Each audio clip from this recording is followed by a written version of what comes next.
Hello, everyone, and welcome to today's discussion on bridging the gap between audiology and other healthcare specialties. Today we have Dr. Greg Cohen, a board-certified podiatrist. Dr. Cohen, thank you so much for being here today. I'm excited to talk a bit about the critical role of podiatry in overall health. So please feel free to dive in a bit deeper into your expertise and specializations. Yeah. So thank you for the having me and for the introduction. Absolutely.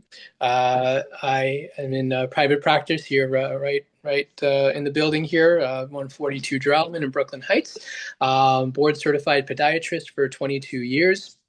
And yeah, in terms of what we do, it's everything related to foot and ankle, general podiatry, routine maintenance, diabetic foot care, wound care, prevention, sports medicine, surgery, orthotic therapy, and so forth. So we do, pretty much everything. When it comes to I really place a big emphasis on preventive maintenance, especially in older patients who want to preserve their mobility and their independence. I think it's so important for them to be able to do that and to remain as mobile as they can as they age. So that's really something that we specialize in and that we really place a very big emphasis on. And we do have a pretty big senior population that allows us to focus on that. Yeah, it seems like we have a shared population demographic in terms of patients. So let's just get right into it. I want to discuss a little bit about the role of podiatry in healthy aging. How do you see foot health impacting the overall well-being as we age, especially in those patients in that 60 and above range? Yeah, for sure. It's all about mobility, maintaining an active lifestyle. It's a tendency for some patients is once they retire from their careers or their jobs is to, sit around and be inactive. And that's the worst thing anyone can do. And I always emphasize that maintain a healthy, active lifestyle, diet, exercise. Just get out and walk, even if it's just for a few minutes a day. And for some people, that's a problem because they have underlying issues that prevent them or make it hard for them to do that. So that's where kind of we come in and kind of facilitating that and allowing them to, be a little bit more active than they otherwise would due to some various conditions that they might have or may encounter. Yeah, and all of these issues that you could have, related to the foot and ankle in under your specialty, can lead to that self-isolation Yes. and it puts you in a completely different mental state. And we see that a lot with patients with hearing loss too. Your mobility affects your ability to communicate as well as your hearing loss affects your ability to communicate. So that definitely is, goes hand in hand. Right. Mobility and independence are obviously two factors that go in hand as well. So we tell our patients all the time that one fall can lead to a complete loss of independence. Mhm. How do you see foot health and mobility contribute to maintaining proper balance? Yeah. Besides the obvious, yeah. Yeah, so it all comes down to a good biomechanical evaluation. One thing that I almost always do is just watch the patient walk. When they walk into the office, walk into the exam room, or part of my exam will be a gait analysis, and seeing if there's any gait imbalance, any instability, anything that might potentially lead to a fall. We can recognize those things early and intervene in various different ways. And I think if we can do something preventive before something like that should happen, I think that'll go a long way in preserving someone's longevity and their, and maintaining their active lifestyle. Yeah, and I'm assuming you're referring to, physical therapy many times and Sure. vestibular therapy. Have Yes. you encountered any cases where you've had foot-related issues as well as other conditions that could affect their balance, such as a unilateral hearing loss or Yes. anything? It doesn't have to be hearing loss, could be something else too. Many things can lead to imbalance. Some of the more common things that I see would be things like osteoarthritis. Patients that have arthritic joints causes gait instability, gait abnormality, compensation in various different ways. And it's not just in the foot; it's knee, hip, lower back, really any joint that could be affected. It's so prevalent in patients of that age category, which then can lead to deformity. And especially in the foot, patients can develop deformities such as bunions and hammer toes and other types of deformities that can cause pain and difficulty ambulating. And then finally, something such as neuropathy. We have a lot of diabetic patients whom we see that leads to nerve conditions, nerve damage, loss of sensation, muscle weakness. All of these things can contribute to gait abnormalities, weakness, which can then lead to other problems going forward. So again, all these things we try to intervene with, to recognize, to treat, refer out when possible. Physical therapy, yes, is a huge part of the intervention of increasing one's strength and stability and gait training. Any of these things that help to maintain that mobility are helpful. Yeah, diabetes is definitely something we see. Many of our patients who have diabetes also have some associated hearing loss there too. And we've Yeah. seen that obviously proven through research as well. You kind of answered a little bit of my next questions, which was what are some common foot conditions that may Yeah. contribute to fall risk? But what is some advice that you would give these patients to maintain strong foot health and ultimately reduce their risk of falls? Yeah, a lot. It's all about prevention, as I said. So recognizing issues early that can be treated, hopefully non-invasively. A proper footwear is key. That's something I emphasize in just about every patient. You'd be surprised how many patients come in with what they think are comfortable shoes and they're not, or they may think they're comfortable, but they're not serving the purpose that they need to. They're not supportive enough. They're too, flimsy, if you will, and wrong size all the time. Patients are shocked to believe that, when I measure their foot, they're, wearing a shoe that's a size or size and a half too small for them, or even too large. I've seen both ways, and Yeah. that can lend itself to a problem too. So proper footwear is something that we place a big emphasis on. And in terms of, podiatric conditions that we see, yeah, certainly bunions, hammer toes, nail disorders, corns, calluses, all of these things can lead to, infections and pain and all these other sorts of disabilities that could cause problems in mobility. So again, it all comes down to early recognition, treating these things promptly, proper footwear, and foot exercises, maintaining strength and mobility. We have a whole program that we sometimes institute where patients can do exercises at home on their own to maintain strength and range of motion. So it's all Mhm. kind of incorporated into that.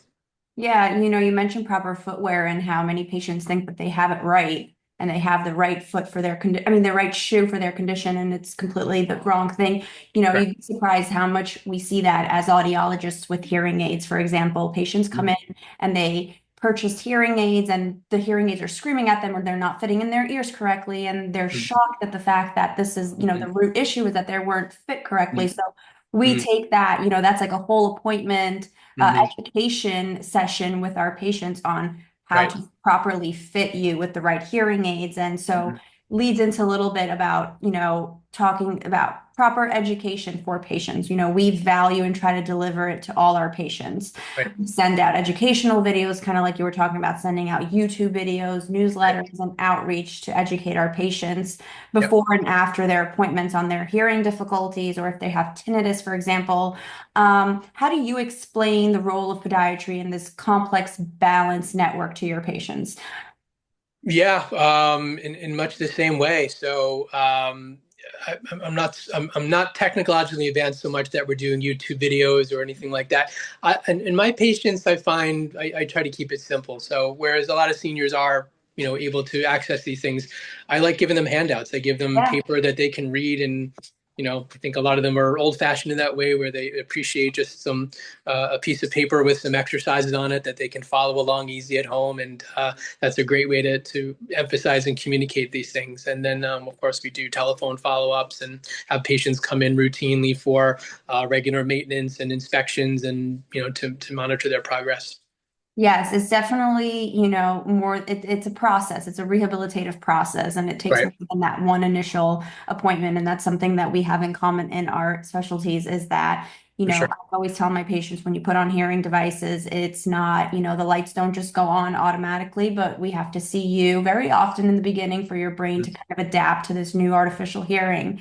Right. So open communication is definitely key to treating patients as a whole, which of course, like we discussed in patient Right. education.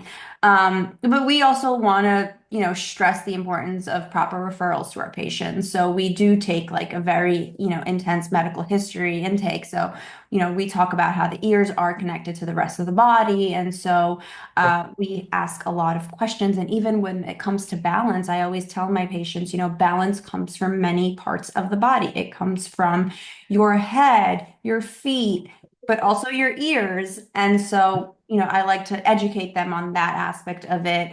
Right. How do you think podiatrists and audiologists can work together moving forward more effectively to address shared concerns like fall prevention, Mhm. balance rehabilitation, especially since we share such a common patient population? Yeah, yeah, 100%. So, just like you said, referring when appropriate.